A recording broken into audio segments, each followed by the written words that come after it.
написана с разкъсани корици. Всеки ред е белязан от смях и сълзи, но краят не дочете ти. Аз я дописвах пак и пак, всеки спомен в мастило и мрак. Дори когато липсваше гласа, тя завършваше с сълзи за нас.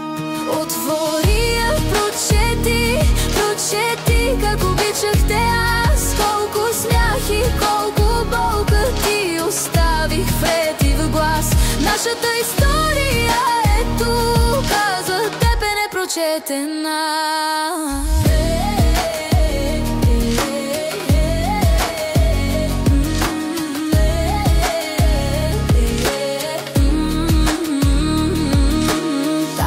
Книга стара колкото нас, пазена в сърцето ми, но недописана. Ти докосна едва техните корици, аз препрочитах края хиляди пъти. И пак се връщам там, в началото всеки път завършвам с мълчание.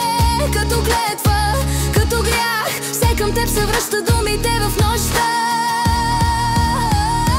Отвори я, прочети, прочети как обичах те аз. Колко смях и колко болка ти оставих в ред и в глас. Нашата история е тук, а за теб е непрочетена. И ако някой ден посегнеш пак, ще намериш сълзи в моя знак. Ще разбереш какво боли, когато книгата свърши без финал, без теб.